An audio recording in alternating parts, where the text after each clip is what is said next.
The Napoleonic Wars, 1803–1815, were a global series of conflicts fought by a fluctuating array of European coalitions against the French First Republic, 1803–1804, under the First Consul, followed by the First French Empire, 1804–1815, under the Emperor of the French. Napoleon I. The wars originated in political forces arising from the French Revolution, 1789–1799, and from the French Revolutionary Wars, 1792–1802, and produced a period of French domination over continental Europe. The wars are categorized as 7 conflicts, 5 named after the coalitions that fought Napoleon, plus 2 named for their respective theaters. The War of the Third Coalition, War of the Fourth Coalition, War of the Fifth Coalition, War of the Sixth Coalition, War of the Seventh Coalition, the Peninsular War, and the French invasion of Russia. The first stage of the war broke out when Britain declared war on France on 18 May 1803. After some minor campaigns, Britain allied with Austria, Russia, and several minor powers to form the Third Coalition in April 1805. Napoleon defeated the allied Russo-Austrian armies in the subsequent war, which climaxed in French victories at Ulm and at Austerlitz, leading to the dissolution of the Holy Roman Empire, and Austria being forced to make peace by the end of the year. Britain and Russia remained at war with France. Concerned about increasing French power, Prussia joined Britain and Russia in the Fourth Coalition, which resumed war in October 1806. Napoleon defeated the Prussians at Jena Auerstedt and the Russians at Friedland, bringing an uneasy peace to the continent by July 1807, and again leaving Britain as France's sole major enemy. Britain was unable to dispute French dominance on the continent, but obtained hegemony over the seas after a string of victories including Trafalgar. Russia used the interim peace to resolve wars with the Ottomans, Swedes, and Iranians. Hoping to isolate and weaken Britain economically through his continental system, Napoleon launched an invasion of Portugal, the only remaining British ally in continental Europe. After occupying Lisbon in November 1807, and with the bulk of French troops present in Spain, Napoleon seized the opportunity to turn against his former ally, depose the reigning Spanish royal family, and declare his brother as Joseph I the King of Spain in 1808, to the disapproval of the vast majority of the Spanish populace. Spain subsequently joined Britain and Portugal, with the 3 powers engaging France in the Peninsular War. The diversion of French armies to the large new Anglo-Spanish front led to Austria re-entering the conflict and forming the Fifth Coalition in April 1809, principally composed of Austria, Spain, and Britain. At first, the Austrians won a significant victory at Spur-Nessling, but they were quickly defeated at Wagram, forcing the imposition of an even harsher peace in October 1809. Britain, Spain, and Portugal remained at war with France. Concurrently, Russia, unwilling to bear the economic consequences of reduced trade, routinely violated the continental system, prompting Napoleon to launch a massive invasion in June 1812. The resulting campaign was costly for both sides, but ultimately ended in disaster for France, and the near destruction of Napoleon's Grande Armée. French forces retreated from Russian territory by December 1812 and began reconstituting their lost strength. Encouraged by the defeat, Austria, Prussia, and several minor powers joined Russia, Britain, and Spain in a 6th coalition and began a campaign against France. The 6th Coalition decisively defeated Napoleon at Leipzig in October 1813. The Allies then invaded France on 2 fronts. The Russians, Austrians, and Prussians, plus minor allies, invaded France from the east, while the British, Spanish, and Portuguese, plus minor allies, invaded France from the west. Coalition troops captured Paris at the end of March 1814, forced Napoleon to abdicate in April, exiled him to the island of Elba, and restored power to the Bourbons. Napoleon escaped from exile in February 1815 and reassumed control of France for around 100 days, igniting the eponymous conflict. The Allies formed the Seventh Coalition, which defeated him at Waterloo in June 1815 and exiled him to the island of St. Helena, where he died 6 years later in 1821. The wars had profound consequences on global history. Radically new methods of warfare were introduced, including the use of mass conscription and guerrilla warfare. Politically, the wars greatly influenced Europe through the advancements in civil law brought about by the Napoleonic Code, which was largely retained where it was adopted, and the spread of nationalism and liberalism. Independence movements emerged in Spanish America as a direct consequence of the wars, leading to the decline of the Spanish and Portuguese empires. France's defeat led to the rise of Britain as the world's foremost naval and economic power, a status it would hold for the remainder of the century. After the end of the Napoleonic Wars, the Congress of Vienna redrew Europe's borders and brought a relative peace to the continent, with no major great power conflicts until the Crimean War in 1853. Background: the outbreak of the French Revolution had been received with great alarm by the rulers of Europe's continental powers, further exacerbated by the execution of Louis XV and the overthrow of the French monarchy. In 1793, Austria, the Kingdom of Sardinia, the Kingdom of Naples, Prussia, the Kingdom of Spain, and the Kingdom of Great Britain formed the first coalition to curtail the growing power of revolutionary France. Measures such as mass conscription, military reforms, and total war allowed France to defeat the coalition, despite the concurrent civil war in France.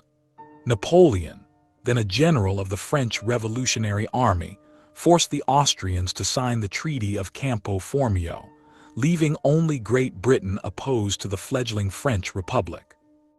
A second coalition was formed in 1798 by Great Britain, Austria, Naples, the Ottoman Empire, the Papal States, Portugal, Russia, and Sweden. The French Republic, under the Directory, suffered from heavy levels of corruption and internal strife.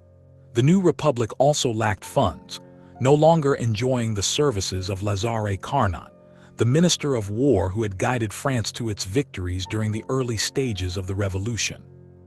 Napoleon Bonaparte, commander of the Arme d'Italie in the latter stages of the First Coalition, had launched a campaign in Egypt, intending to disrupt the British control of India. Pressed from all sides, the Republic suffered a string of successive defeats against revitalized enemies, who were supported by Britain's financial help. Bonaparte returned to France from Egypt on 23 August 1799, his campaign there having failed. He seized control of the French government on November 9, in a bloodless coup d'état, replacing the Directory with the Consulate and transforming the Republic into a de facto dictatorship. He further reorganized the French military forces, establishing a large reserve army positioned to support campaigns on the Rhine or in Italy. Russia had already been knocked out of the war, and under Napoleon's leadership, the French decisively defeated the Austrians in June 1800, crippling Austrian capabilities in Italy. Austria was definitively defeated that December by Maural's forces in Bavaria. The Austrian defeat was sealed by the Treaty of Lunéville early the following year, further compelling the British to sign the Treaty of Amiens with France, establishing a tenuous peace. Start date and nomenclature. No consensus exists as to when the French Revolutionary Wars ended and the Napoleonic Wars began. Possible dates include 9 November 1799, when Bonaparte seized power on 18 Brumaire, the date according to the Republican calendar then in use; 18 May 1803, when Britain and France ended the one short period of peace between 1792 and 1814, or 2 December 1804, when Bonaparte crowned himself emperor. British historians occasionally refer to the nearly continuous period of warfare from 1792 to 1815 as the Great French War, or as the final phase of the Anglo-French Second Hundred Years' War, spanning the period 1689 to 1815. Historian Mike Rapport, 2013, suggested using the term French Wars to unambiguously describe the entire period from 1792 to 1815. In France, the Napoleonic Wars are generally integrated with the French Revolutionary Wars, Les Guerres de la Révolution et de l'Empire. German historiography may count the War of the Second Coalition, 1798–1812, during which Napoleon had seized power, as the Erster Napoleonischer Krieg, First Napoleonic War. In Dutch historiography, it is common to refer to the 7 major wars between 1792 and 1815 as the Coalition Wars, Coalitioorlogen, referring to the first 2 as the French Revolution Wars, France Revolutioorlogen. Napoleon's tactics. Napoleon was and remains famous for his battlefield victories, and historians have spent enormous attention in analyzing them. In 2008, Donald Sutherland wrote, "The ideal Napoleonic battle was to manipulate the enemy into an unfavorable position through maneuver and deception, force him to commit his main forces and reserve to the main battle, and then undertake an enveloping attack with uncommitted or reserve troops on the flank or rear. Such a surprise attack would either produce a devastating effect on morale or force him to weaken his main battle line. Either way, the enemy's own impulsiveness began the process by which even a smaller French army could defeat the enemy's forces one by one. After 1807, Napoleon's creation of a highly mobile, well-armed artillery force gave artillery usage an increased tactical importance. Napoleon, rather than relying on infantry to wear away the enemy's defenses, could now use massed artillery as a spearhead to pound a break in the enemy's line. Once that was achieved, he sent in infantry and cavalry. Prelude. Britain was irritated by several French actions following the Treaty of Amiens. Bonaparte annexed Piedmont and Elba, made himself president of the Italian Republic, a state in northern Italy that France had set up, and failed to evacuate Holland, as it had agreed to do in the treaty. France then continued to interfere with British trade despite peace having been made, and complained about Britain harboring certain individuals and not cracking down on the anti-French press. Malta was captured by Britain during the war and was subject to a complex arrangement in the 10th article of the Treaty of Amiens, where it was to be restored to the Knights of St. John with a Neapolitan garrison and placed under the guarantee of third powers. The weakening of the Knights of St. John by the confiscation of their assets in France and Spain, along with delays in obtaining guarantees, prevented the British from evacuating it after 3 months as stipulated in the treaty. The Helvetic Republic was set up by France when it invaded Switzerland in 1798. France had withdrawn its troops, but violent strife broke out against the government, which many Swiss saw as overly centralized. Bonaparte reoccupied the country in October 1802 and imposed a compromise settlement. This caused widespread outrage in Britain, which protested that this was a violation of the Treaty of Lunéville.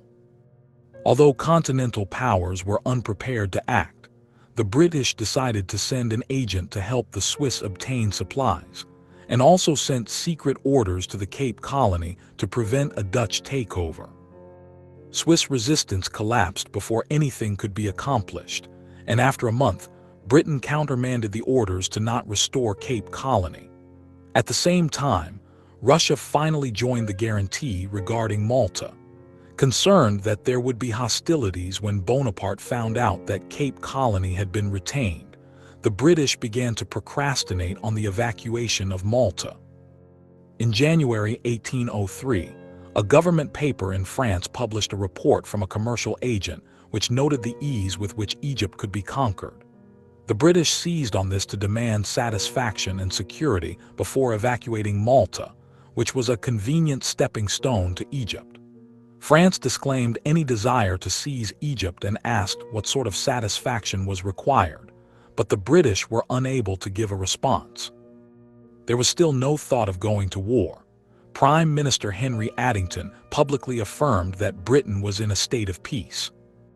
In early March 1803, the Addington ministry received word that Cape Colony had been reoccupied by the British Army, in accordance with the orders which had subsequently been countermanded.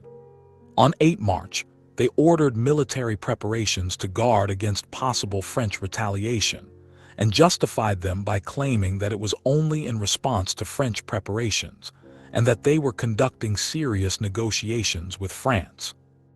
In a few days, it was known that Cape Colony had been handed over in accordance with the counterorders, but it was too late.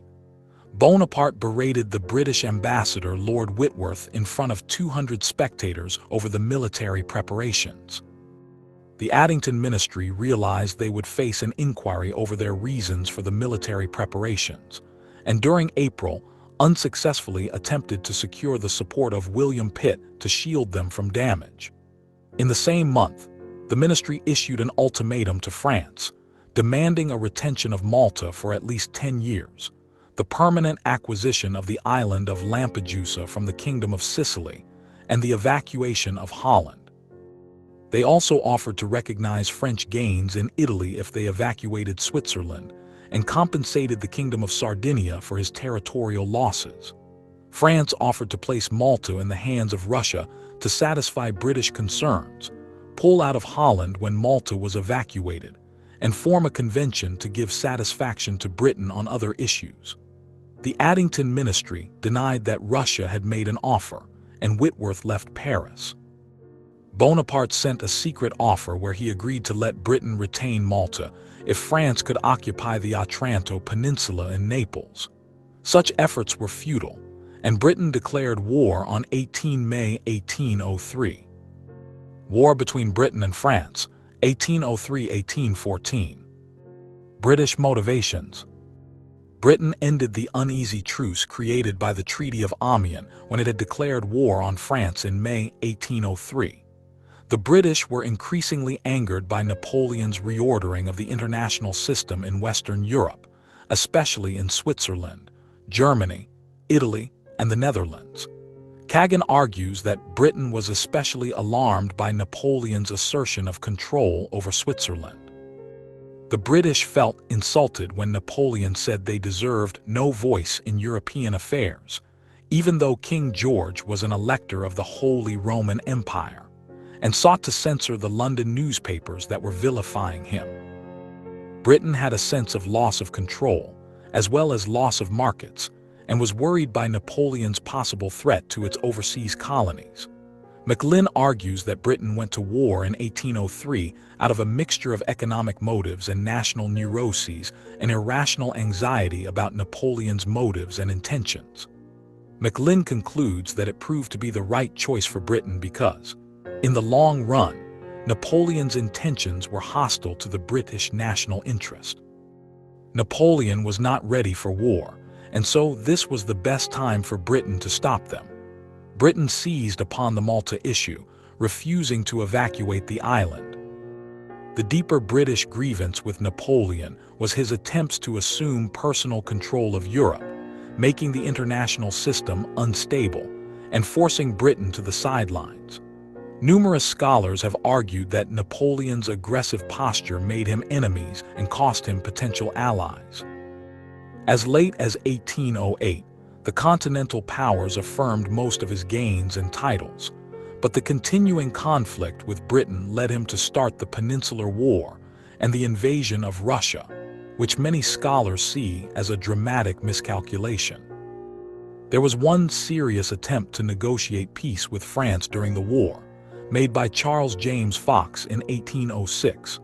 The British offered to accept French conquests on the continent in exchange for France recognizing British overseas conquests and restoring Hanover to George III. The French were willing to recognize Britain's control over Malta, the Cape Colony, Tobago, and French India, but wanted to obtain Sicily in exchange for the restoration of Hanover, a condition which Fox's delegation refused. Unlike its many coalition partners, Britain remained at war during the period of the Napoleonic Wars. Protected by naval supremacy, In the alleged words of Admiral Jervis to the House of Lords, "I do not say, my lords, that the French will not come. I say only they will not come by sea." Britain did not have to spend the entire war defending itself, and could thus focus on supporting its embattled allies, maintaining low-intensity land warfare on a global scale for over a decade. The British government paid out a large amount of money to other European states so that they could pay armies in the field against France. These payments are colloquially known as the Golden Cavalry of St. George. The British Army provided long-term support to the Spanish Rebellion in the Peninsular War of 1808–1814, assisted by Spanish guerrilla, Little War, tactics. Anglo-Portuguese forces under Arthur Wellesley supported the Spanish, who campaigned successfully against the French armies, eventually driving them from Spain and allowing Britain to invade southern France. By 1815, the British Army played the central role in the final defeat of Napoleon at Waterloo. Beyond minor actions against French imperial interests, the Napoleonic Wars were much less global in their scope than preceding conflicts such as the 7 Years' War, which historians term a world war. Economic warfare. In response to the naval blockade of the French coasts enacted by the British government on 16 May 1806, Napoleon issued the Berlin Decree on November 21, 1806, which brought into effect the continental system. This policy aimed to eliminate the threat from Britain by closing French-controlled territory to its trade. Britain maintained a standing army of 220,000 at the height of the Napoleonic Wars, of whom less than 50% were available for campaigning. The rest were necessary for garrisoning Ireland and the colonies, and providing security for Britain. France's strength peaked at around 2,500,000 full-time and part-time soldiers, including several 100,000 National Guardsmen, whom Napoleon could draft into the military if necessary. Both nations enlisted large numbers of sedentary militia, who were unsuited for campaigning, and were mostly employed to release regular forces for active duty. The Royal Navy disrupted France's extracontinental trade by seizing and threatening French shipping and colonial possessions, but could do nothing about France's trade with the major continental economies, and posed little threat to French territory in Europe. France's population and agricultural capacity greatly outstripped Britain's. Britain had the greatest industrial capacity in Europe, and its mastery of the seas allowed it to build up considerable economic strength through trade. This ensured that France could never consolidate its control over Europe in peace. Many in the French government believed that cutting Britain off from the continent would end its economic influence over Europe and isolate it. Financing the war. A key element in British success was its ability to mobilize the nation's industrial and financial resources and apply them to defeating France. Though the UK had a population of approximately 16 million against France's 30 million, the French numerical advantage was offset by British subsidies that paid for many of the Austrian and Russian soldiers, peaking at about 450,000 men in 1813. Under the Anglo-Russian Agreement of 1803, Britain paid a subsidy of 1.5 million for every 100,000 Russian soldiers in the field. British national output continued to be strong, and the well-organized business sector channeled products into what the military needed. Britain used its economic power to expand the Royal Navy, doubling the number of frigates, adding 50% more large ships of the line, and increasing the number of sailors from 15,000 to 133,000 in 8 years after the war began in 1793. France saw its navy shrink by more than half. The smuggling of finished products into the continent undermined French efforts to weaken the British economy by cutting off markets. Subsidies to Russia and Austria kept them in the war. The British budget in 1814 reached 98 million, including 10 million for the Royal Navy, 40 million for the Army, 10 million for the Allies, and 38 million as interest on the national debt, which had soared to 679 million, more than double the GDP. This debt was supported by hundreds of thousands of investors and taxpayers, despite the higher taxes on land and a new income tax. The cost of the war amounted to $831 million. In contrast, the French financial system was inadequate, and Napoleon's forces had to rely in part on requisitions from conquered lands. From London in 1813 to 1815, Nathan Mayer Rothschild was crucial in almost single-handedly financing the British war effort, organizing the shipment of bullion to the Duke of Wellington's armies across Europe, as well as arranging the payment of British financial subsidies to their continental allies. War of the Third Coalition, 1805. Britain gathered allies to form the Third Coalition against the French Empire after Napoleon was self-proclaimed as emperor. In response, Napoleon seriously considered an invasion of Great Britain, massing 180,000 troops at Boulogne. Before he could invade, he needed to achieve naval superiority, or at least to pull the British fleet away from the English Channel. A complex plan to distract the British by threatening their possessions in the West Indies failed, when a Franco-Spanish fleet under Admiral Villeneuve turned back after an indecisive action off Cape Finisterre on 22 July 1805. The Royal Navy blockaded Villeneuve in Cadiz until he left for Naples on 19 October. The British squadron caught and overwhelmingly defeated a Franco-Spanish fleet in the Battle of Trafalgar on 21 October. The British commander, Lord Nelson, died in the battle. Napoleon never again had the opportunity to challenge the British at sea, nor to threaten an invasion. He again turned his attention to the enemies on the continent. In April 1805, Britain and Russia signed a treaty with the aim of removing the French from the Batavian Republic, roughly present-day Netherlands, and the Swiss Confederation. Austria joined the alliance after the annexation of Genoa, Ligurian Republic, and the proclamation of Napoleon as King of Italy on 17 March 1805. Sweden, which had already agreed to lease Swedish Pomerania as a military base for British troops against France, entered the coalition on 9 August. The Austrians began the war by invading Bavaria on 8 September 1805, with an army of about 72,000 under Karl Mack von Leberich, and the French army marched out from Boulogne in late July 1805 to confront them. At Ulm, 25 September 20 October, Napoleon surrounded Mack's army, forcing its surrender without significant losses. With the main Austrian army north of the Alps defeated, another army under Archduke Charles fought against Ander Massena's French army in Italy. Napoleon occupied Vienna on 13 November. Far from his supply lines, he faced a larger Austro-Russian army under the command of Mikhail Kutuzov, with Emperor Alexander I of Russia personally present. On 2 December, Napoleon crushed the Austro-Russian force in Moravia at Austerlitz, usually considered his greatest victory. He inflicted 25,000 casualties on a numerically superior enemy army, while sustaining fewer than 7,000 in his own force. Austria signed the Treaty of Pressburg, 26 December 1805, and left the coalition.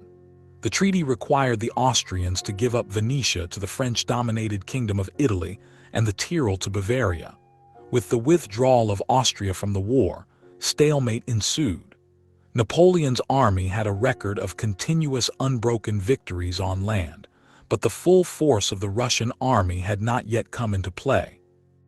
Napoleon had now consolidated his hold on France, had taken control of Belgium, the Netherlands, Switzerland, and most of western Germany and northern Italy.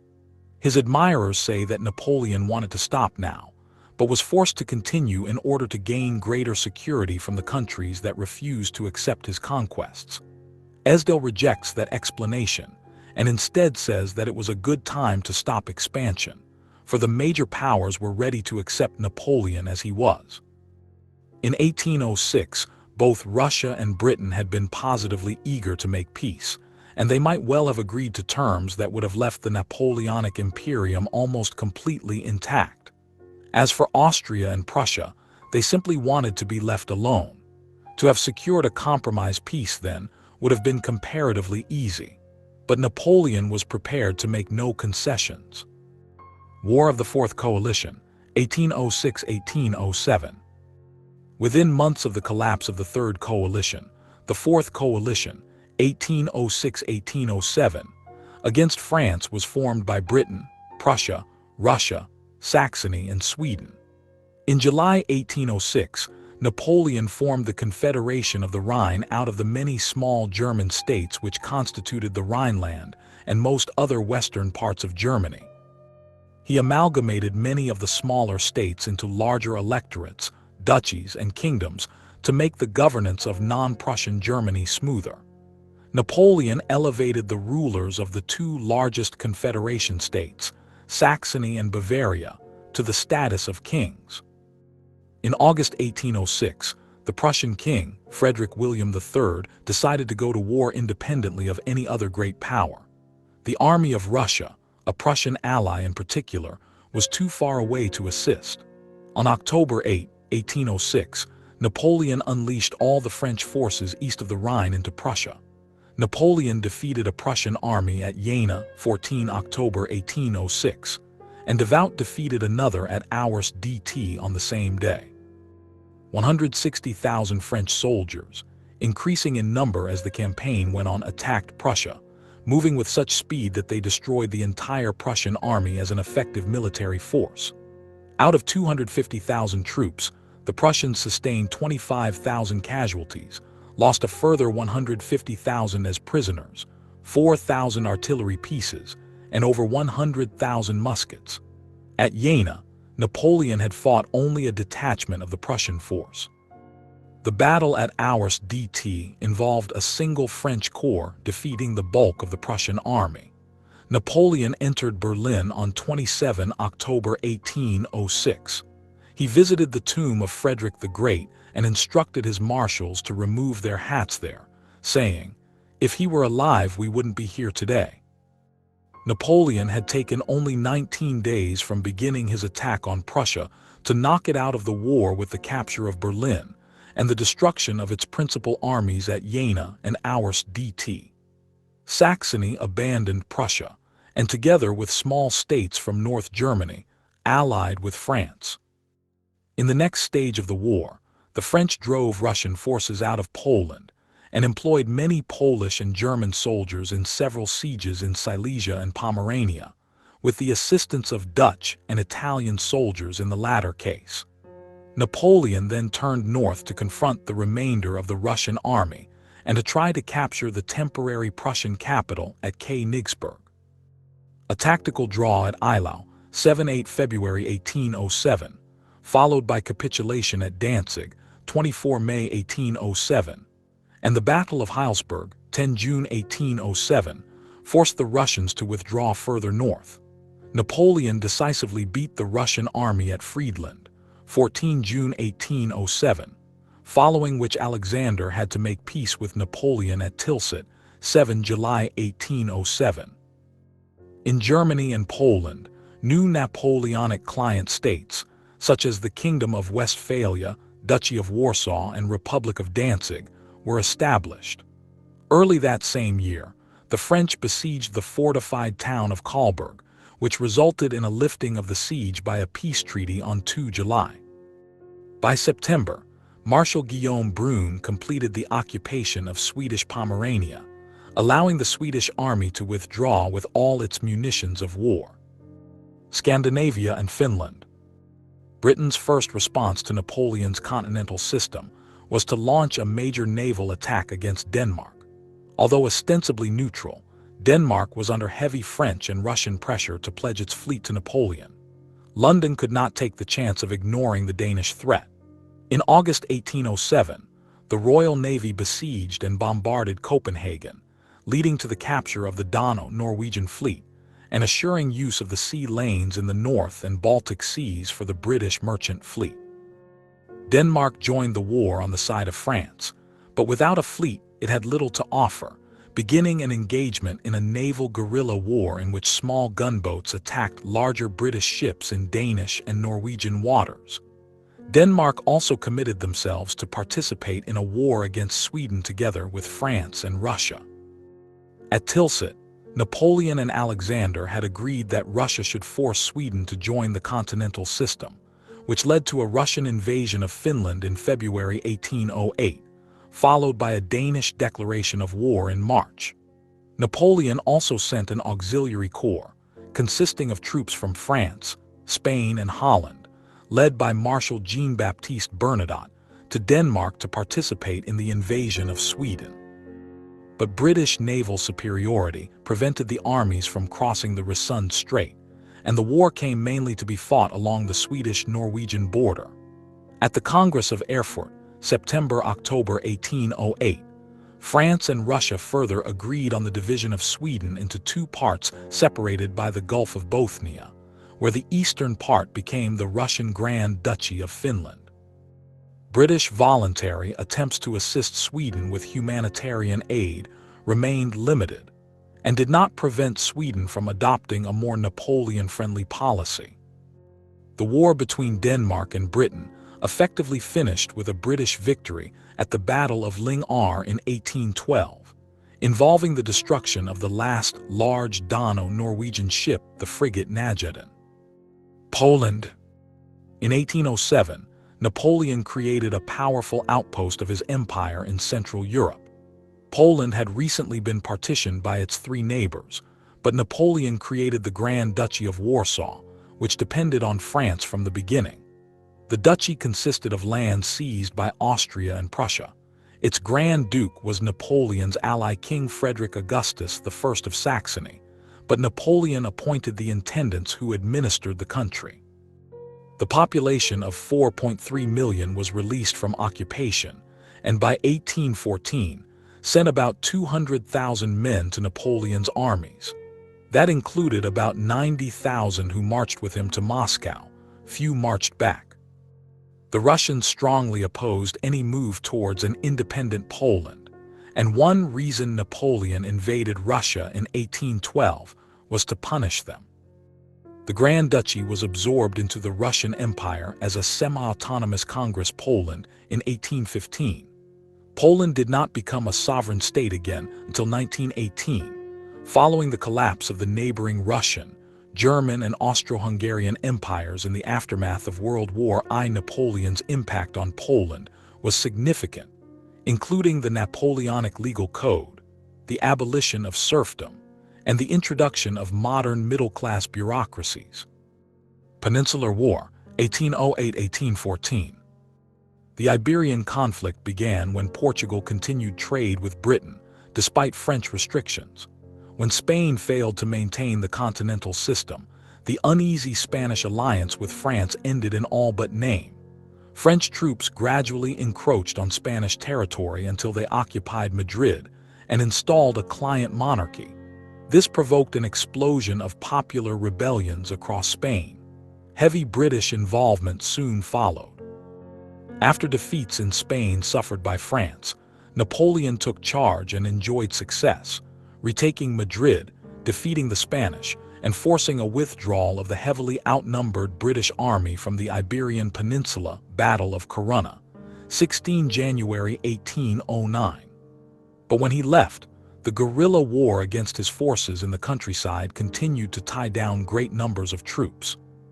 The outbreak of the War of the Fifth Coalition prevented Napoleon from successfully wrapping up operations against British forces by necessitating his departure for Austria, and he never returned to the Peninsular Theater.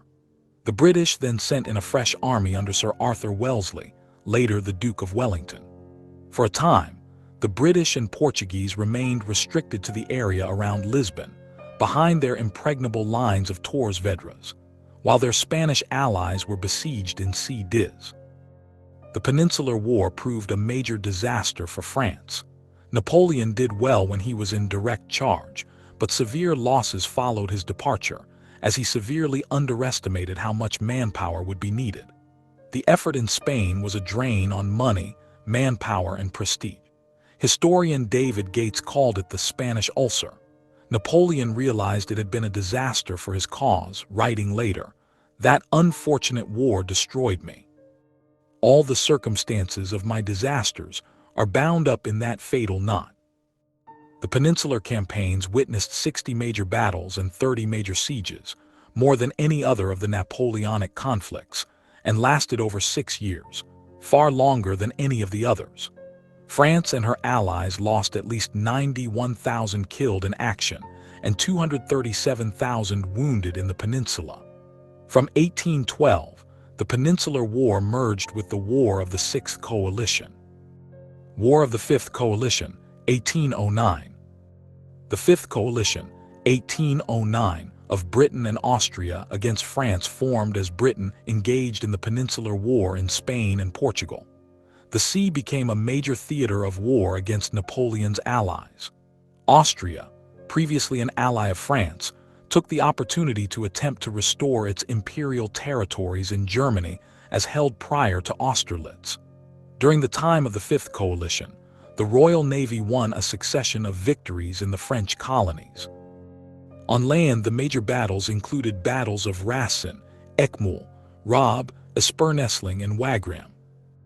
On land, the Fifth Coalition attempted few extensive military endeavors. 1.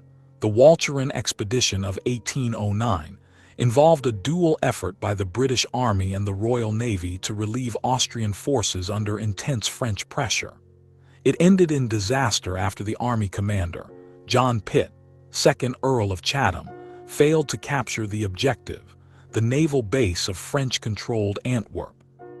For the most part of the years of the Fifth Coalition, British military operations on land, apart from the Iberian Peninsula, remained restricted to hit-and-run operations executed by the Royal Navy, which dominated the sea after having beaten down almost all substantial naval opposition from France and its allies, and blockading what remained of France's naval forces in heavily fortified French-controlled ports.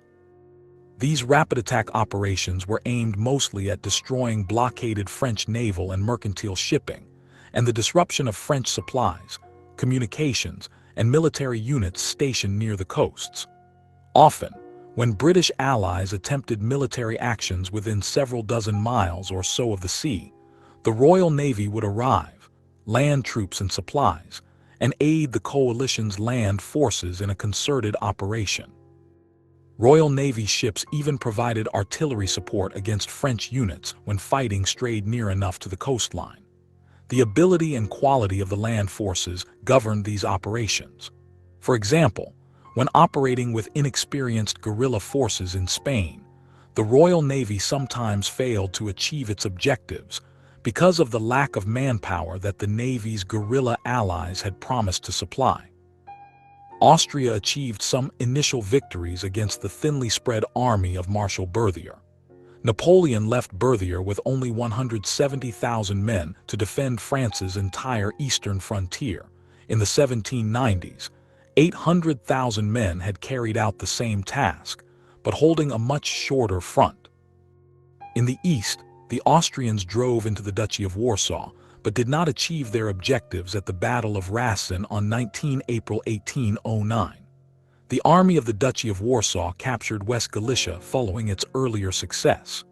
Napoleon assumed personal command and bolstered the army for a counterattack on Austria. After a few small battles, the well-run campaign forced the Austrians to withdraw from Bavaria, and Napoleon advanced into Austria. His hurried attempt to cross the Danube resulted in the major Battle of Espernessling, 22 May 1809, Napoleon's first significant tactical defeat. But the Austrian commander, Archduke Charles, failed to follow up on his indecisive victory, allowing Napoleon to prepare and seize Vienna in early July. He defeated the Austrians at Wagram on 5-6 July. It was during the middle of that battle that Marshal Bernadotte was stripped of his command after retreating contrary to Napoleon's orders. Shortly thereafter, Bernadotte took up the offer from Sweden to fill the vacant position of Crown Prince there. Later, he actively participated in wars against his former emperor. The War of the Fifth Coalition ended with the Treaty of Schönbrunn, 14 October 1809. In the east, Only the Tyrolese rebels led by Andreas Hofer continued to fight the French-Bavarian army until finally defeated in November 1809. In the West, the Peninsular War continued. Economic warfare between Britain and France continued. The British continued a naval blockade of French-controlled territory. Due to military shortages and lack of organization in French territory, many breaches of the continental system occurred, and the French continental system was largely ineffective and did little economic damage to Great Britain. Both sides entered further conflicts in attempts to enforce their blockade. As Napoleon realized that extensive trade was going through Spain and Russia, he invaded those two countries. The British fought the United States in the War of 1812-1815. In 1810, the French Empire reached its greatest extent. Napoleon married Marie-Louise, an Austrian archduchess, with the aim of ensuring a more stable alliance with Austria and of providing the emperor with an heir, something his first wife, Josephine, had failed to do. As well as the French Empire, Napoleon controlled the Swiss Confederation, the Confederation of the Rhine, the Duchy of Warsaw, and the Kingdom of Italy. Territories allied with the French included the kingdoms of Denmark, Norway, the Kingdom of Spain under Joseph Bonaparte, Napoleon's elder brother, the Kingdom of Westphalia, J.R.M. Bonaparte, Napoleon's younger brother, the Kingdom of Naples under Joachim Murat, husband of Napoleon's sister Caroline, the Principality of Lucca and Piombino under Elisa Bonaparte, Napoleon's sister, and her husband Felis Basiacchi, and Napoleon's former enemies, Sweden, Prussia, and Austria. Subsidiary wars.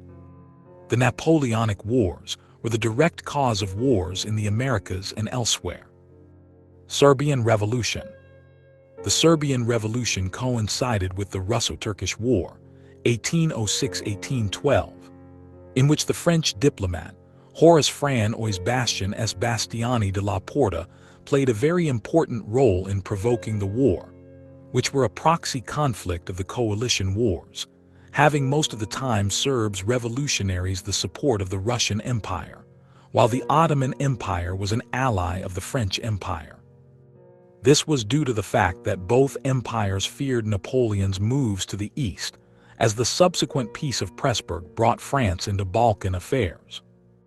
The most radical and liberal rebels were also inspired in some way by the French Revolution, especially the rise of nationalism and the autonomy of the Illyrian provinces. Serbs initially felt that French presence in the region could have developed into military aid in support of the insurrection against Ottoman rule as a sister republic, but Napoleon didn't want to increase Russian or Austrian influence in the region. During the first phase, from 1804 to 1806, it was a conservative reaction to new abuses by the Janissaries and Dahis, after they killed Haji Mustafa Pasha, vizier of the Sanjak of Smederevo. He had created a militia of Serbs fighting the Janissaries that were expelled from Belgrade and had found refuge with Osman Pasvanto, Lu, governor of the Sanjak of Vidin in present-day Bulgaria, who pursued his own policy and sought independence, which brought him into conflict with the Serbs and later with the Sublime Porte. The Janissaries managed to return to Belgrade and realized the slaughter of the Nezes. Thus, the Serbs appealed to Sultan Selim III for assistance against the Dahis, who had since rejected the authority of the Porte.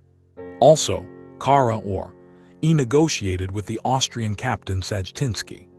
At this meeting, he expressed the wish of the Serbian people that the Austrian Empire receive them as a kingdom under its protection like in the past, as occupation of 1788-1791 was still a fresh memory. However, the Austrian authorities, due to difficulties with Napoleon, and because they wanted to maintain their neutrality in order to be correct with the Porte, could not accept his offers. So, the Serbs were forced to ask for the protection of the Russians, and therefore, on May 3, 1804, the Serb leaders sent a letter to the Russian envoy in Constantinople, in which they spoke of the problems and wishes of the Serbian people, but they also stressed that they would continue to be loyal to the Sultan. Due to the recent Russo-Ottoman alliance against France's expanding influence in the Balkans, the approach of French troops to the Turkish territories, like occupation of Corfu and other Ionian islands in 1797–99, influenced the Porte to conclude an alliance with Russia in 1798. The Russian government had a neutral policy toward the Serbian revolt until summer 1804, in which the goal was now to having Constantinople recognize Russia as the guarantor of peace in the region. In 1806, the Serbs rejected I.'s peace. The Ottomans seemed ready to grant Serbia autonomy, similar to that enjoyed by neighboring Wallachia, in order to enter in the Napoleonic Wars as an ally of the French, as they desired Russian support for their independence, starting a new phase of the uprising in which the Serbs planned to create their own national state, which would also include the territories of Bosnia and Herzegovina, as well as the pashaliks of Vidin, Nis, Leskovac, and Pazar. Also, in the traditionalist circles of Serbian rebels, Petar I of Montenegro developed a plan in 1807 to restore the medieval Serbian Empire, Slavino-Serb Empire, consisting on unify Podgorica, Spu, Abuljak, the Bay of Kotor, Bosnia, Herzegovina, Dubrovnik and Dalmatia with Montenegro, which he informed the Russian court, and was also viewed by Habsburg Serb Metropolitan Stefan Stratimirovi. The title of Emperor of the Serbs would be held by the Russian Emperor as Tsar, but with the condition that Russians respected the independent autocephaly of the Montenegrin Orthodox Church. So, in February 1807, Petar I planned an invasion of Herzegovina by Montenegrin forces and asked for Kara, or E's aid, wanting to connect the territory occupied by the Serbian rebel forces and Montenegro, which succeeded after the Battle of Suvodol in 1809. This support of Montenegro for the Serbs was reinforced due to the fact that in the War of 1806–1812, Ottoman troops, supported by French detachments on Illyria, attacked Montenegro along the entire border, and the Montenegrins did not have time to repel all the attacks. However, they managed to force the French troops to withdraw from Dubrovnik and conquered the Bay of Kotor. Napoleon himself offered Petar I the title Patriarch of the entire Serbian nation, or of the entire Illyricum, on the condition that he cease cooperation with Russia and accept a French protectorate, which he refused for fear of an eventual papal status jurisdiction or an anti-clerical policy. However, the Treaty of Tilsit between France and Russia against the Ottomans helped put a stop to hostilities in the Balkans, with a truce taking place, which was perceived extremely negatively in Serbia, despite the fact that the truce did not apply to the Serb rebels. Also, there was a secret clause that provided for the division of Turkish possessions in the Balkans between Russia and France, and the cancellation of the Slavino-Serb Empire project. In 1809, Kara or E appealed to an alliance with the Habsburgs and Napoleon, with no success, even wrote personally to Napoleon seeking military assistance, and in 1810 dispatched an emissary to the French Empire. However, the French did not believe that the rebels had the military capacity to defeat the Ottomans or expulse them from the Balkans. In 1812, under pressure from Napoleon, Russia was forced to sign the Treaty of Bucharest, which restored peace with the Ottomans. One of the clauses of the treaty provided for the maintenance of Serbian autonomy. Also, a truce was signed according to the Article 8 of the treaty. Then, the Russians encouraged Kara or E and his followers to negotiate directly with the Porte. War of 1812. The War of 1812 coincided with the War of the Sixth Coalition. Historians in the United States and Canada see it as a war in its own right, while Europeans often see it as a minor theater of the Napoleonic Wars. The United States declared war on Britain due to a variety of reasons, including British support for Native Americans resisting U.S. settler expansion, interference with American merchant shipping, the impressment of Royal Navy deserters from U.S. merchantmen, and expansionist American desires to occupy Canada. France had interfered with American shipping as well, and the United States had considered declaring war on France. The war ended in a military stalemate, and there were no boundary changes at the Treaty of Ghent, which took effect in early 1815 when Napoleon was on Elba. Latin American revolutions. The abdication of Kings Charles IV of Spain and Ferdinand VII of Spain, and the installation of Napoleon's brother as King Jos provoked civil wars and revolutions, leading to the independence of most of Spain's mainland American colonies. In Spanish America, many local elites formed juntas and set up mechanisms to rule in the name of Ferdinand VII, whom they considered the legitimate Spanish monarch. The outbreak of the Spanish-American Wars of Independence in most of the empire was a result of Napoleon's destabilizing actions in Spain and led to the rise of strongmen in the wake of these wars. The defeat of Napoleon at Waterloo in 1815 caused an exodus of French soldiers into Latin America, where they joined ranks with the armies of the independence movements. While these officials had a role in various victories such as the capture of Valdivia, 1820, some are held responsible for significant defeats at the hands of the Royalists, as was the case at the Second Battle of Cancha Rayada, 1818. In contrast, the Portuguese royal family escaped to Brazil and established the court there, resulting in political stability for Portuguese America. In 1816, Brazil was proclaimed an equal part of the United Kingdom of Portugal, Brazil and the Algarves, paving the way to Brazilian independence 6 years later.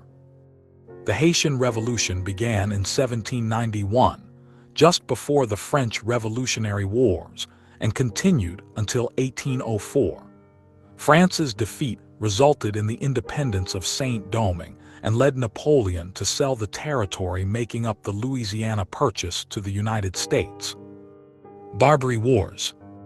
During the Napoleonic Wars, the United States, Sweden, and Sicily fought against the Barbary pirates in the Mediterranean. The Barbary Wars were a conflict between the United States and the North African states, Tripoli, Algiers, Tunis, and Morocco. Invasion of Russia, 1812. The Treaty of Tilsit in 1807 resulted in the Anglo-Russian War, 1807-1812. Emperor Alexander I declared war on Britain after the British attack on Denmark in September 1807. British men of war supported the Swedish fleet during the Finnish War and won victories over the Russians in the Gulf of Finland in July 1808 and August 1809.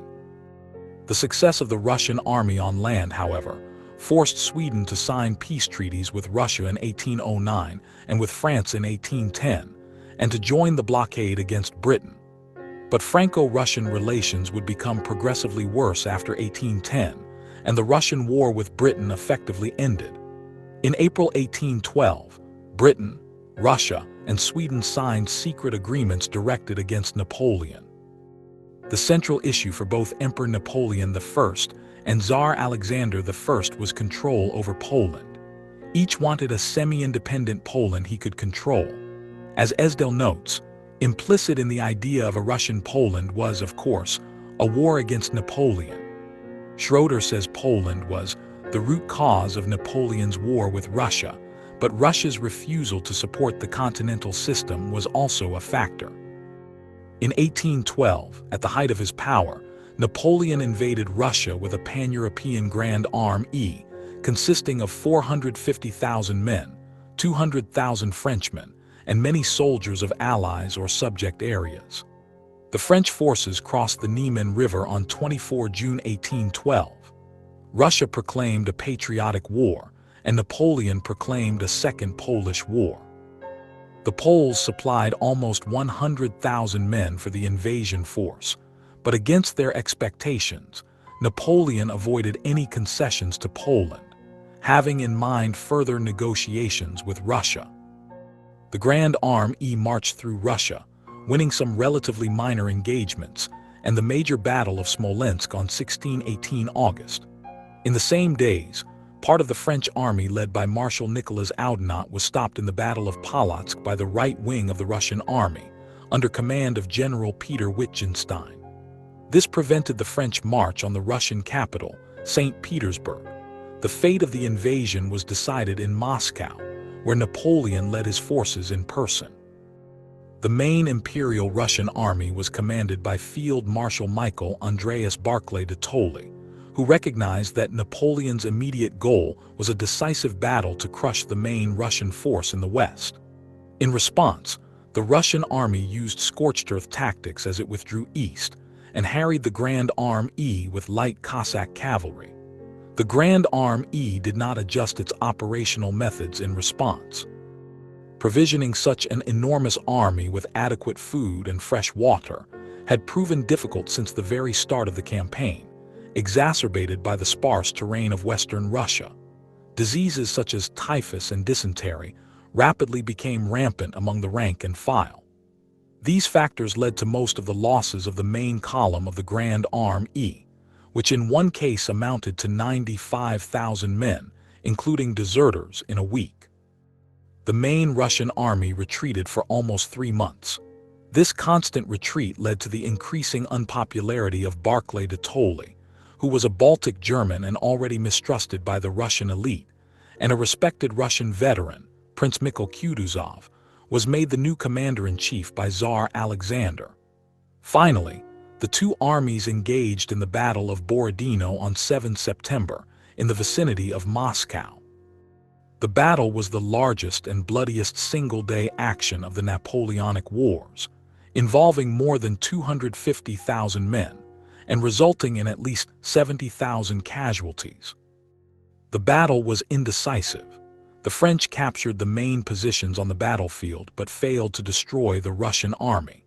While Kutuzov had recognized the political need to give battle, he also recognized that Barclay de Tolly's strategies had proven effective, and that the Grand Arm E was bleeding personnel and supplies more and more severely with every step they took deeper into Russia.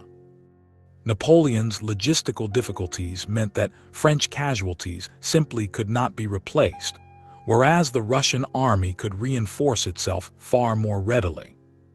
Napoleon I entered Moscow on 14 September, after the Russian army had retreated yet again. By then, the Russians had largely evacuated the city and released criminals from the prisons to inconvenience the French. The governor, Count Fyodor Rostopchin, ordered the city to be burnt. Alexander I refused to capitulate, and the peace talks attempted by Napoleon failed. Rather than withdraw further east, the Russian army withdrew south, rebuilding its strength and preparing to interfere with a French withdrawal. In October, with no sign of clear victory in sight, Napoleon began the disastrous Great Retreat from Moscow. The French tried to reach Kaluga and swing through southern Russia, where they could find food and forage supplies. In the Battle of Mal-Yaroslavets, the replenished Russian army blocked the road to Kaluga. While an indecisive engagement, it nevertheless doomed the Grand Arm E. With the Russians refusing to be dislodged, Napoleon was forced to retreat back down the Smolensk road along which he had already advanced, and which had already been denuded of supplies, most crucially, food. The French supply chain, already in tatters from the attrition of wagons and horses, began to collapse completely. The lack of horses also rendered Napoleon's cavalry ineffective, leaving the Grand Arm E vulnerable to sustained guerrilla warfare by Russian peasants and irregular troops. The Grand Arm E was dealt a further catastrophic blow by the onset of the Russian winter, which the underfed and undersupplied Grand Arm E was unprepared to cope with. When the remnants of Napoleon's army struggled across the Berezina River in November with the Russian army in pursuit, only 27,000 fit soldiers survived, with 380,000 men dead or missing and 100,000 captured. Napoleon then left his men and returned to Paris to prepare the defense against the advancing Russians. The campaign had effectively ended on 14 December 1812, when the last enemy troops left Russia. The Russians had lost around 210,000 men, but with their shorter supply lines, they soon replenished their armies. For every 6 soldiers of the Grand Army that entered Russia, only one would make it out in fighting condition. War of the Sixth Coalition, 1812–1814. Seeing an opportunity in Napoleon's historic defeat, Prussia, Sweden, and several other German states switched sides, joining Russia, the United Kingdom and others opposing Napoleon. Napoleon vowed that he would create a new army as large as the one he had sent into Russia, and quickly built up his forces in the east from 30,000 to 130,000, and eventually to 400,000. Napoleon inflicted 40,000 casualties on the Allies at El Tizen, 2 May 1813, and Bautzen, 2021 May 1813. Both battles involved forces of over 250,000, making them some of the largest conflicts of the war so far. Clemens von Metternich in November 1813 offered Napoleon the Frankfurt Proposals. They would allow Napoleon to remain emperor, but France would be reduced to its natural frontiers and lose control of most of Italy and Germany and the Netherlands. Napoleon still expected to win the wars and rejected the terms.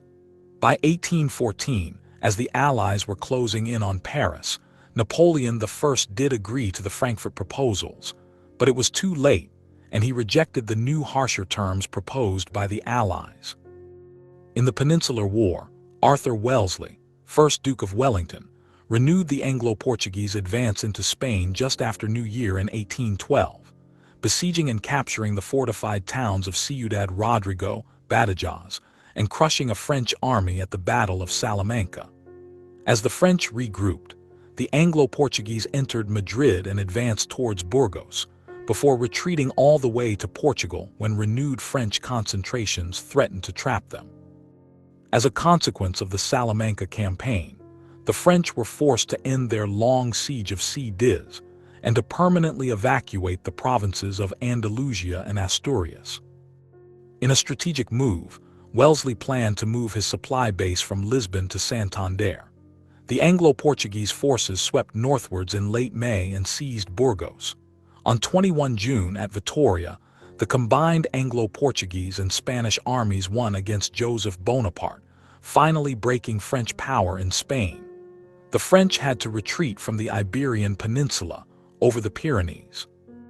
The belligerents declared an armistice from 4 June 1813, continuing until 13 August, during which time both sides attempted to recover from the loss of approximately 250,000 men in the preceding 2 months.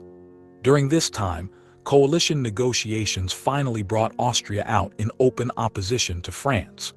2 principal Austrian armies took the field, adding 300,000 men to the coalition armies in Germany. The Allies now had around 800,000 frontline soldiers in the German theater, with a strategic reserve of 350,000 formed to support the frontline operations. Napoleon succeeded in bringing the imperial forces in the region to around 650,000, although only 250,000 came under his direct command, with another 120,000 under Nicholas Charles Oudinot and 30,000 under de Vault. The remaining imperial forces came mostly from the Confederation of the Rhine, especially Saxony and Bavaria. In addition to the south, Murat's Kingdom of Naples and Eugène de Beauharnais' Kingdom of Italy had 100,000 armed men. In Spain, another 150,000 to 200,000 French troops steadily retreated before Anglo-Portuguese forces numbering around 100,000. Thus around 900,000 Frenchmen in all theaters faced around 1,800,000 coalition soldiers, including the strategic reserve under formation in Germany.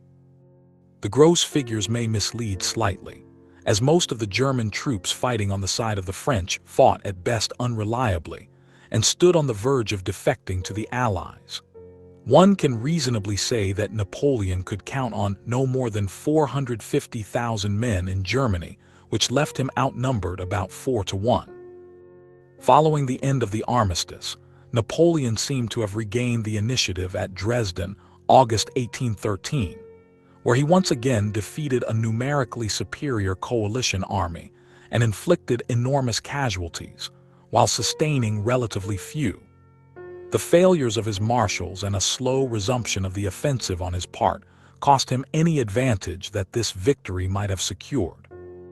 At the Battle of Leipzig in Saxony, 1619 October 1813, also called the Battle of the Nations, 191,000 French fought more than 300,000 allies, and the defeated French had to retreat into France.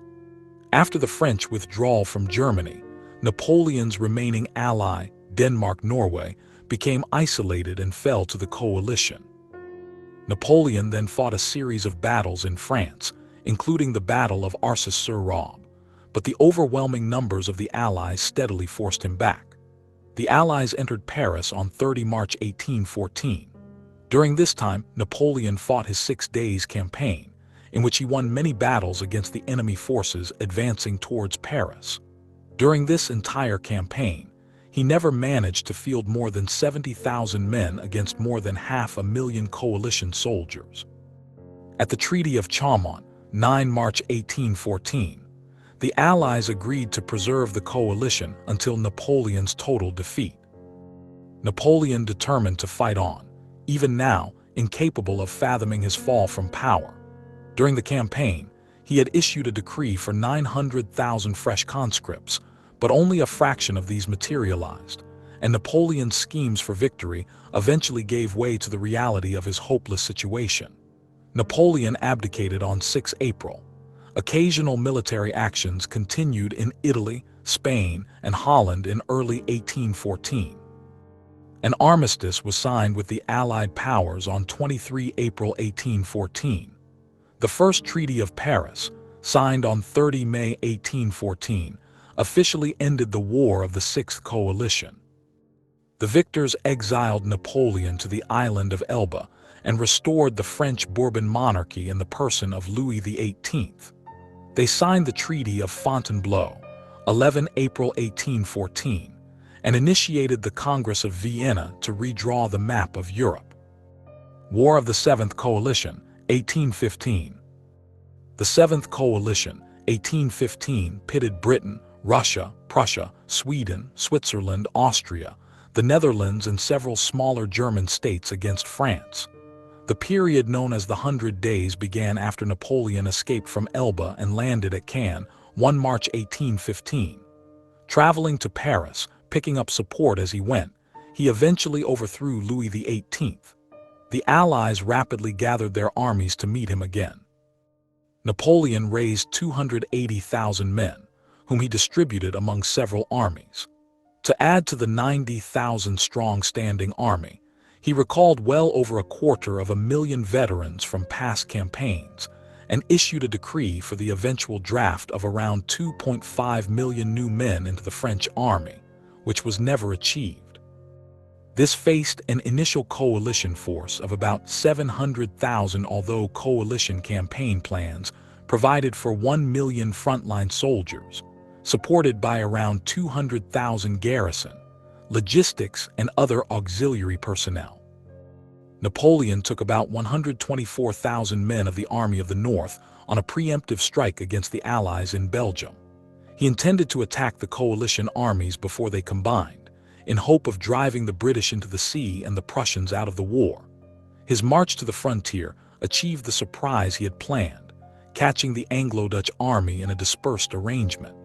The Prussians had been more wary, concentrating 75% of their army in and around Ligny.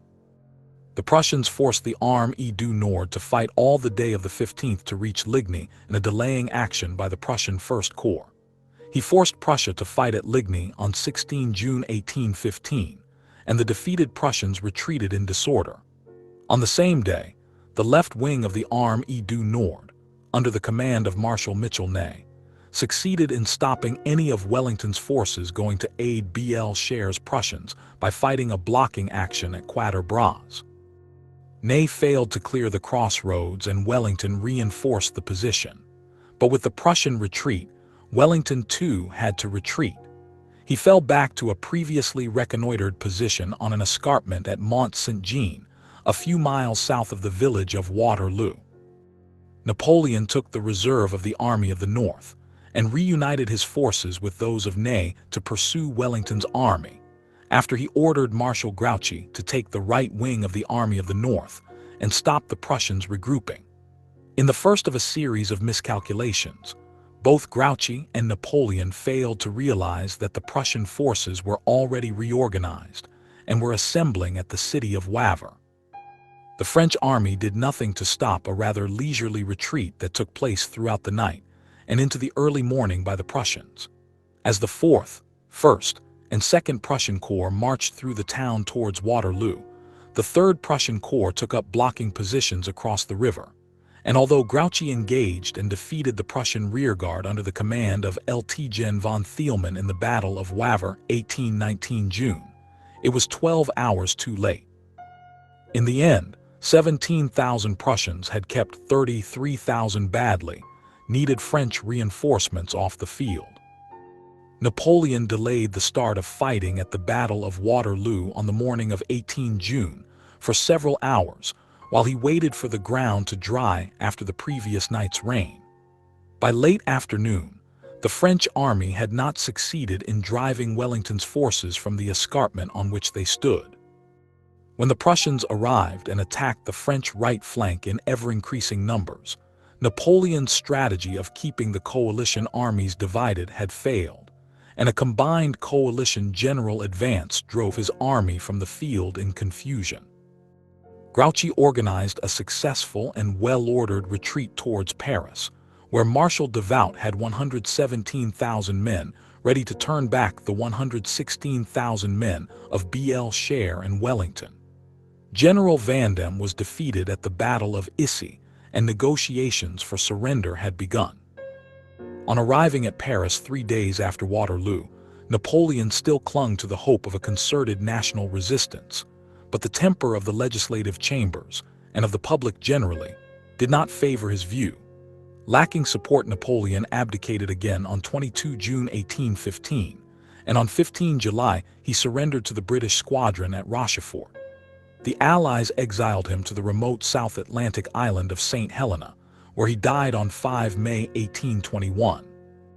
In Italy, Joachim Murat, whom the Allies had allowed to remain King of Naples after Napoleon's initial defeat, once again allied with his brother-in-law, triggering the Neapolitan War, marched to May 1815. Hoping to find support among Italian nationalists fearing the increasing influence of the Habsburgs in Italy, Murat issued the Rimini Proclamation inciting them to war. The proclamation failed, and the Austrians soon crushed Murat at the Battle of Tolentino, 2-3 May 1815, forcing him to flee. The Bourbons returned to the throne of Naples on 20 May 1815. Murat tried to regain his throne, but after that failed, he was executed by firing squad on 13 October 1815. The Second Treaty of Paris, signed on 20 November 1815, officially marked the end of the Napoleonic Wars. Political effects. The Napoleonic Wars brought radical changes to Europe, but the reactionary forces returned and restored the Bourbon house to the French throne.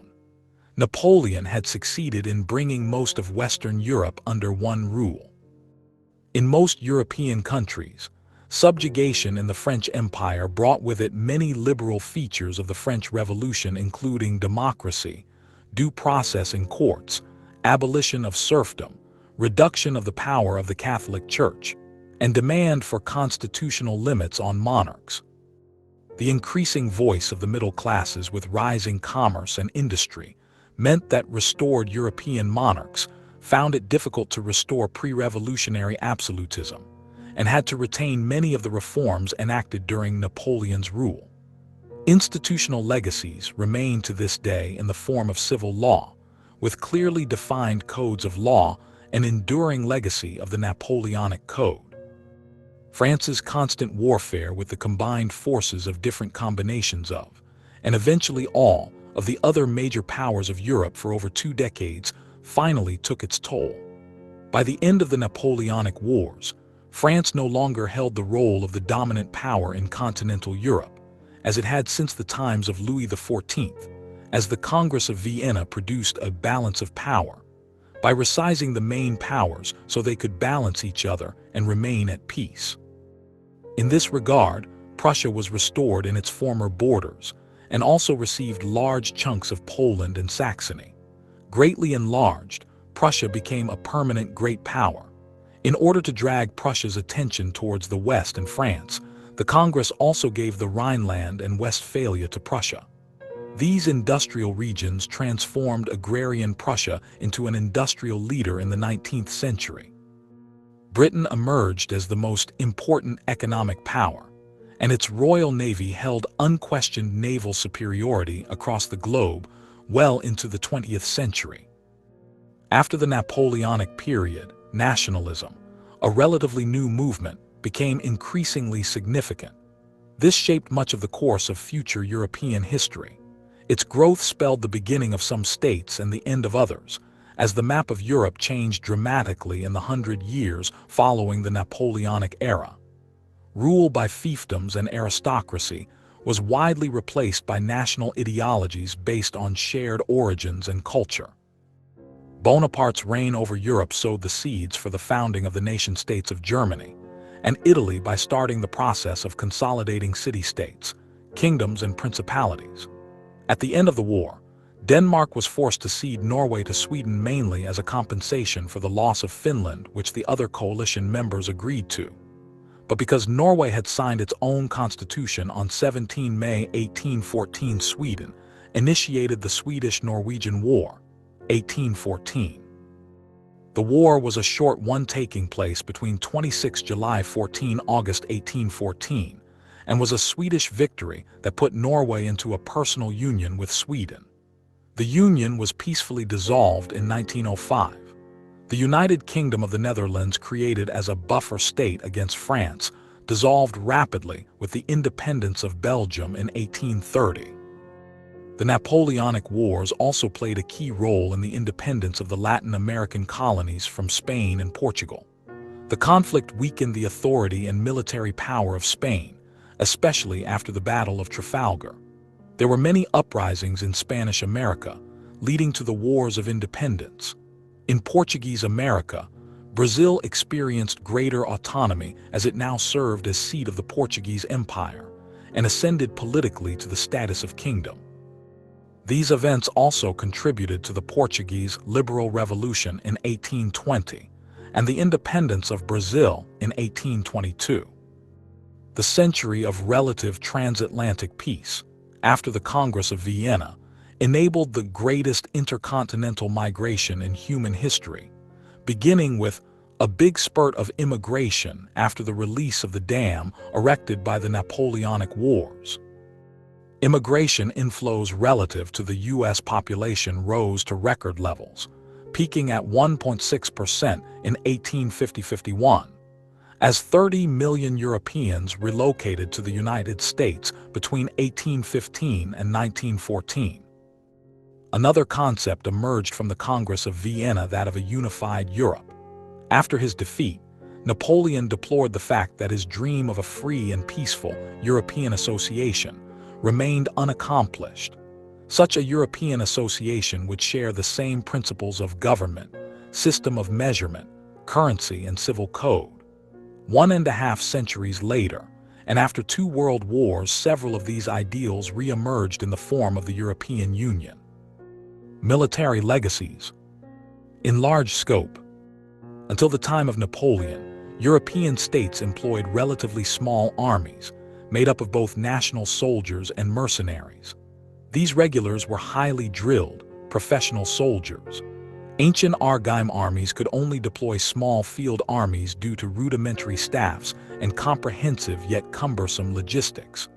Both issues combined to limit field forces to approximately 30,000 men under a single commander. Military innovators in the mid-18th century began to recognize the potential of an entire nation at war, a nation in arms. The scale of warfare dramatically enlarged during the Revolutionary and subsequent Napoleonic Wars. During Europe's major pre-revolutionary war, the 7 Years' War of 1756-1763, Few armies ever numbered more than 200,000 with field forces, often numbering less than 30,000. The French innovations of separate corps, allowing a single commander to efficiently command more than the traditional command span of 30,000 men, and living off the land, which allowed field armies to deploy more men, without requiring an equal increase in supply arrangements such as depots and supply trains, allowed the French Republic to field much larger armies than their opponents.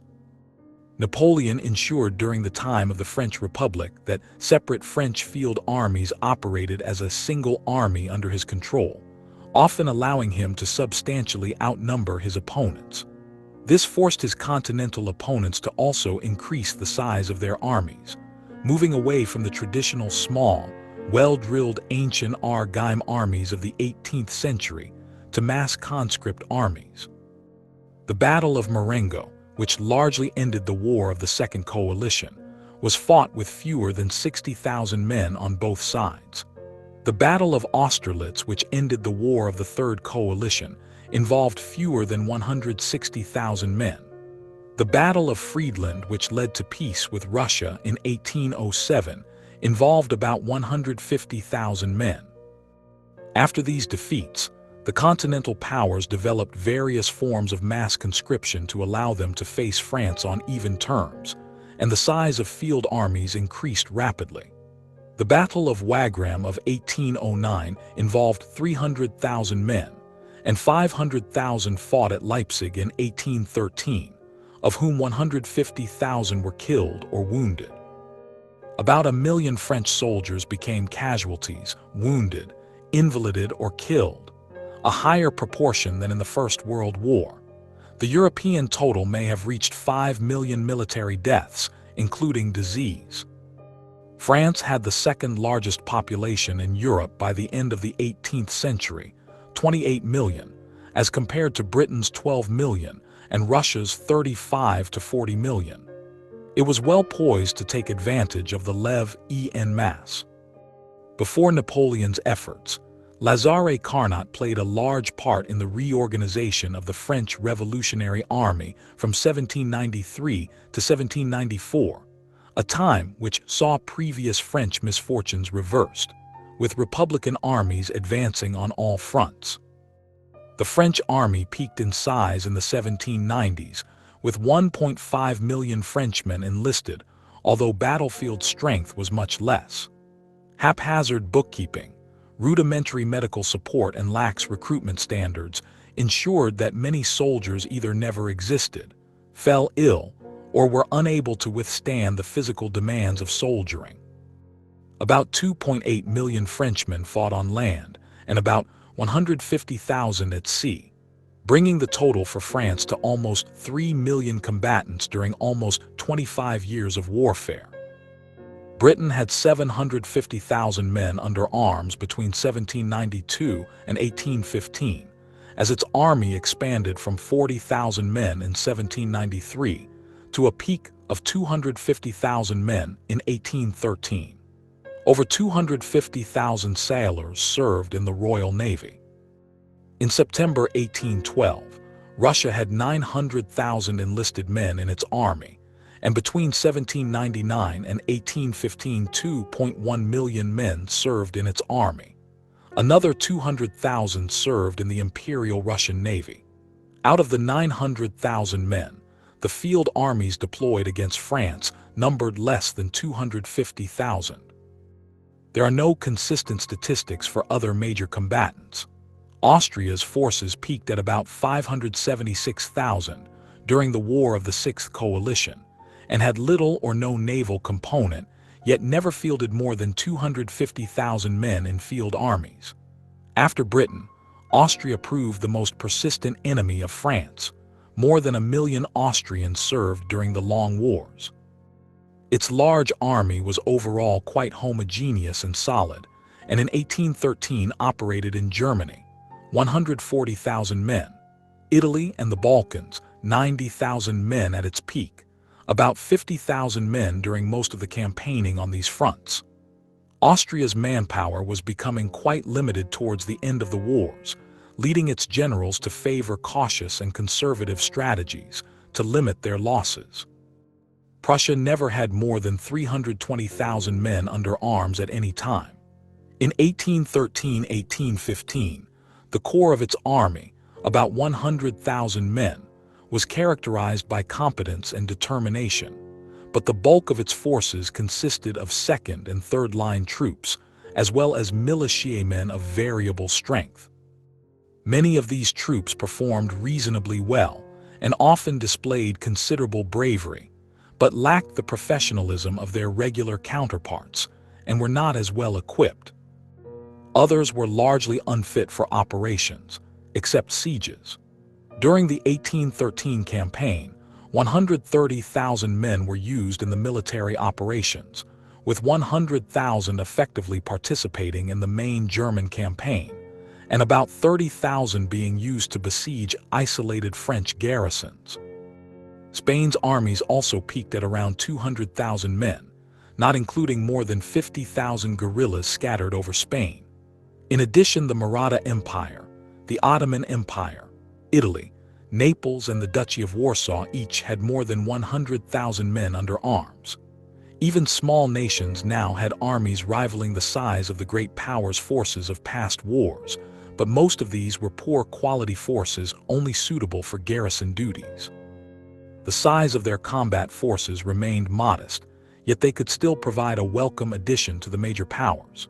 The percentage of French troops in the Grand Army which Napoleon led into Russia was about 50%, while the French allies also provided a significant contribution to the French forces in Spain. As these small nations joined the coalition forces in 1813–1814, they provided a useful addition to the coalition while depriving Napoleon of much-needed manpower. Innovations.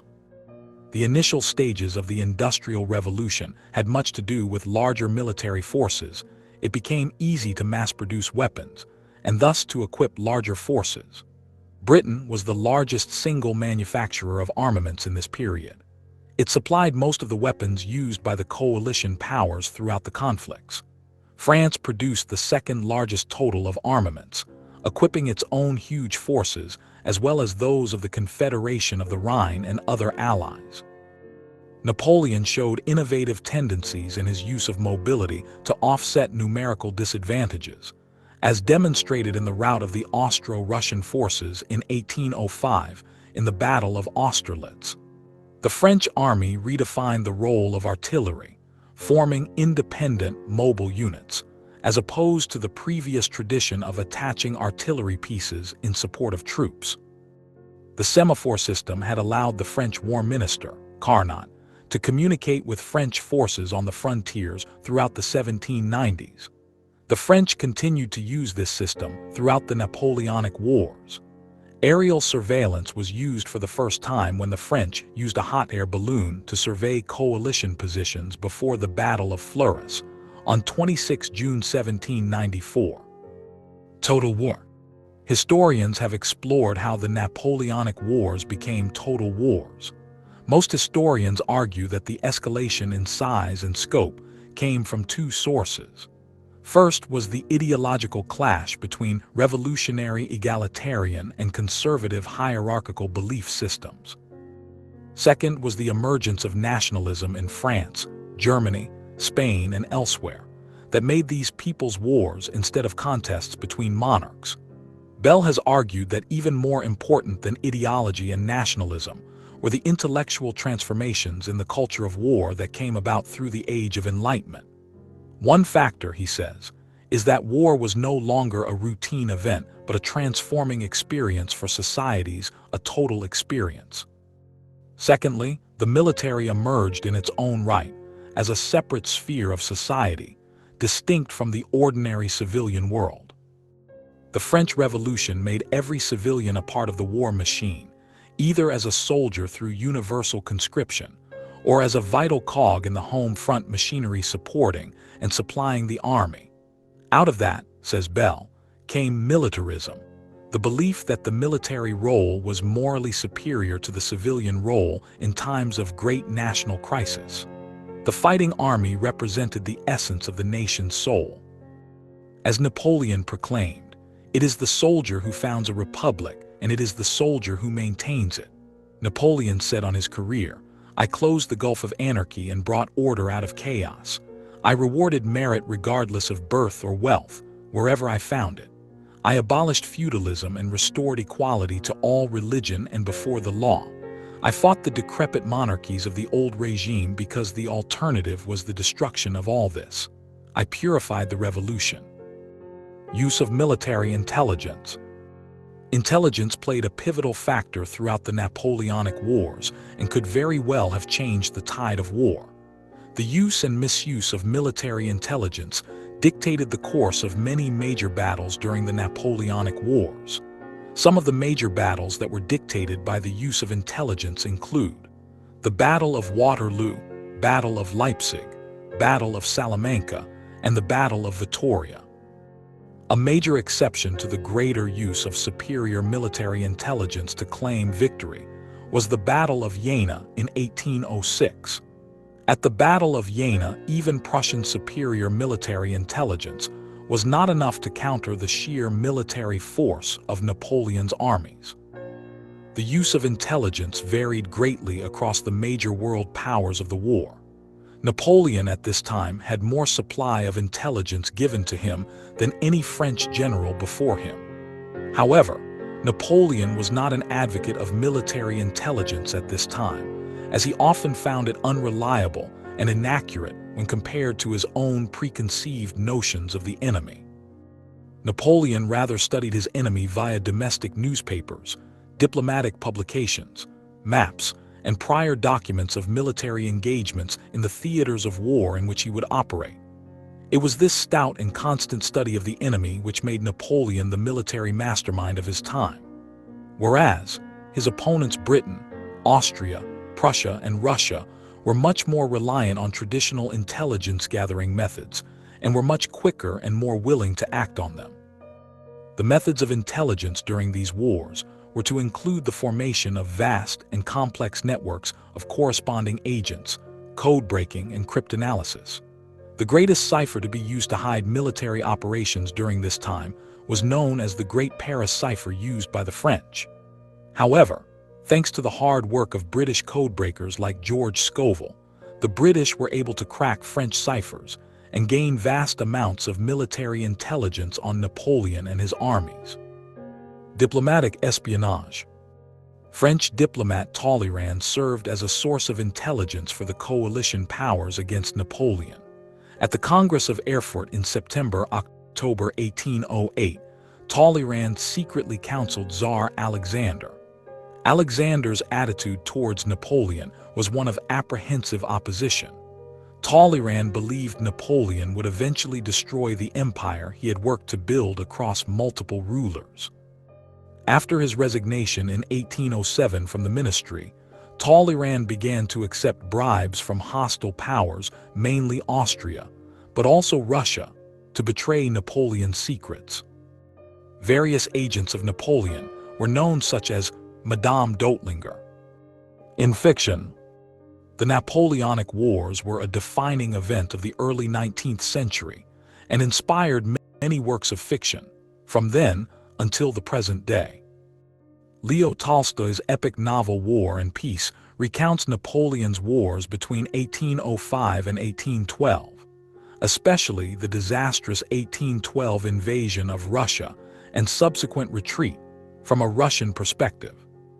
Stendhal's novel The Charterhouse of Parma opens with a ground-level recounting of the Battle of Waterloo and the subsequent chaotic retreat of French forces. Les Miserables by Victor Hugo takes place against the backdrop of the Napoleonic Wars in subsequent decades, and in its unabridged form contains an epic telling of the Battle of Waterloo. Adieu is a novella by Honor de Balzac in which can be found a short description of the French retreat from Russia, particularly the Battle of Berezina, where the fictional couple of the story are tragically separated. Years later, after imprisonment, the husband returns to find his wife still in a state of utter shock and amnesia. He has the battle and their separation reenacted, hoping the memory will heal her state. William Makepeace Thackeray's novel Vanity Fair takes place during the 1815 Napoleonic War. One of its protagonists dies at the Battle of Waterloo. Thackeray states in chapter XXX, "We do not claim to rank among the military novelists. Our place is with the non-combatants. When the decks are cleared for action, we go below and wait meekly." And indeed, he presents no descriptions of military leaders, strategy, or combat. He describes anxious non-combatants waiting in Brussels for news. Sylvia's Lovers by Elizabeth Gaskell is set in the English home front during the Napoleonic Wars and depicts the impressment of sailors by roving press gangs. The Duel, a short story by Joseph Conrad, recounts the story based on true events of two French hussar officers who carry a long grudge and fight in duels each time they meet during the Napoleonic Wars. The short story was adapted by director Ridley Scott into the 1977 Cannes Film Festival's Best First Work award-winning film The Duelists. Mr. Midshipman Easy, 1836, semi-autobiographical novel by Captain Frederick Marryat, who served as a Royal Navy officer, 1806–1830, including during Napoleonic Wars, and who wrote many novels, and who was a pioneer of the Napoleonic Wars sea story about the experiences of British naval officers. Le Colonel Chabert by Honor de Balzac. After being severely wounded during the Battle of Eylau, 1807, Chabert, a famous colonel of the cuirassiers, was erroneously recorded as dead and buried unconscious with French casualties. After extricating himself from his grave and being nursed back to health by local peasants, it takes several years for him to recover. When he returns to the Paris of the Bourbon Restoration, he discovers that his widow, a former prostitute that Chabert made rich and honorable, has married the wealthy Count Ferraud. She has also liquidated all of Chabert's belongings and pretends not to recognize her first husband.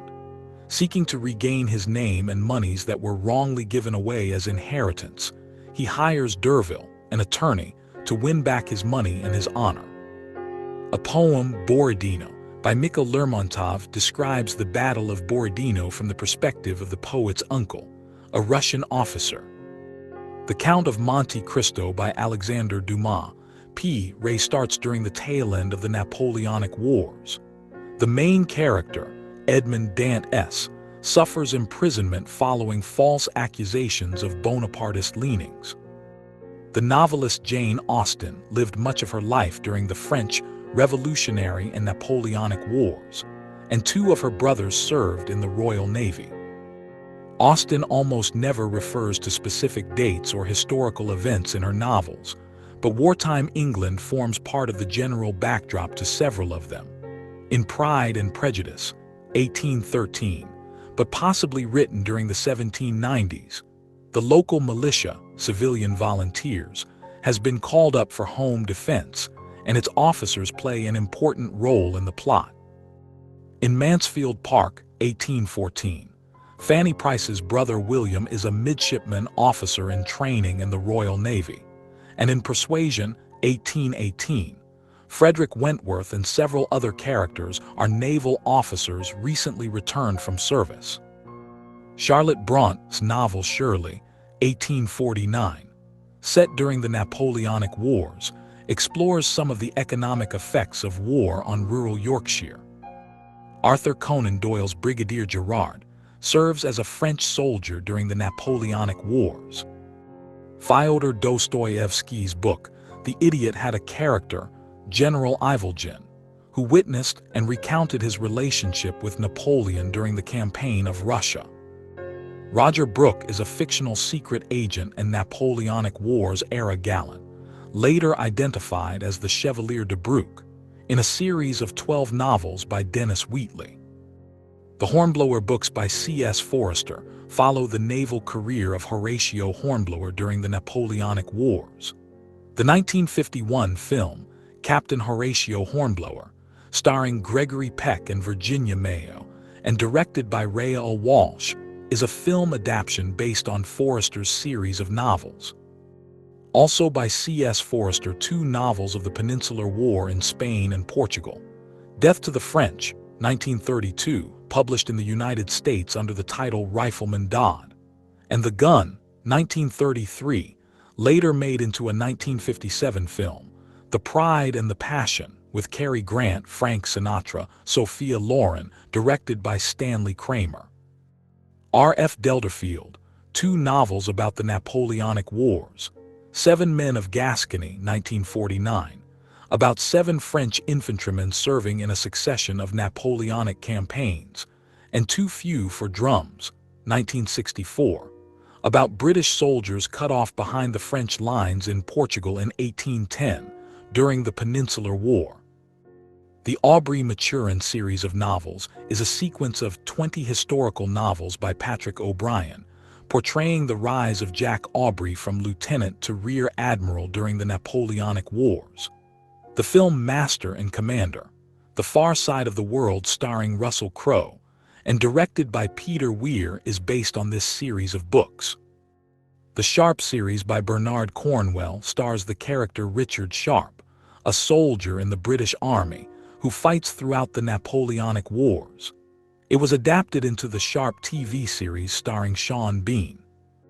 The Bloody Jack book series by Louis A. Mayer is set during the Second Coalition of the Napoleonic Wars and retells many famous battles of the age. The heroine, Jackie, meets Bonaparte. The Napoleonic Wars provide the backdrop for the Emperor, the Victory, the Regency, and the Campaigners, volumes 11, 12, 13, and 14 respectively of the Moreland Dynasty, a series of historical novels by the author Cynthia Harrod Eagles. The Richard Bolitho series by Alexander Kent novels portray this period of history from a naval perspective. G.S. Beard, author of 2 novels, 2010, about John Fury, British naval officer during the Napoleonic Wars.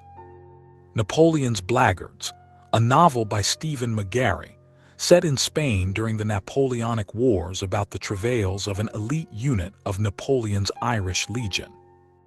Robert Challoner, author of 3 novels in the series about Charles Oakeshott, British naval officer in Napoleonic Wars. David Donachie's John Pierce series about a pressed seaman who becomes a British naval officer during the French Revolution Wars and Napoleonic Wars.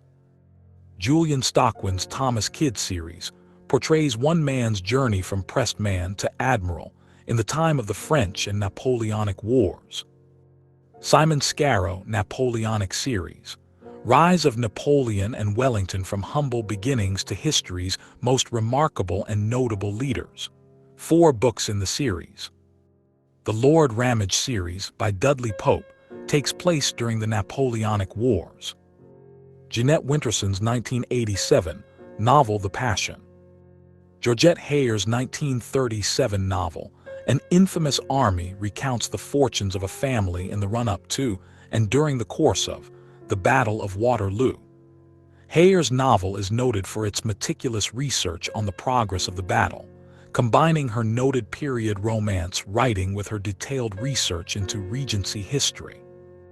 The Battle French, La Bataille, is a historical novel by the French author Patrick Rambaud that was first published in 1997 and again in English in 2000.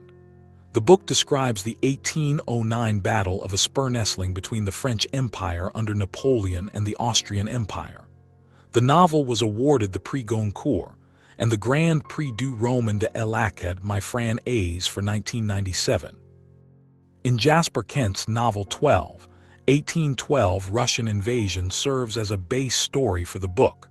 In later books from the Danilov Quintet, this war is constantly mentioned. The Fighting Sail series by Alaric Bond portrays life and action aboard Royal Naval vessels during the Revolutionary and Napoleonic Wars. From the lower decks to the quarterdeck, Bond's detailed settings are realistic. Narratives are told not just from a commissioned officer's point of view but include varied perspectives, including warranted officers, ordinary and able seamen, Marines, supernumeraries, and women aboard, presenting a broader, more complete picture of the Georgian Navy.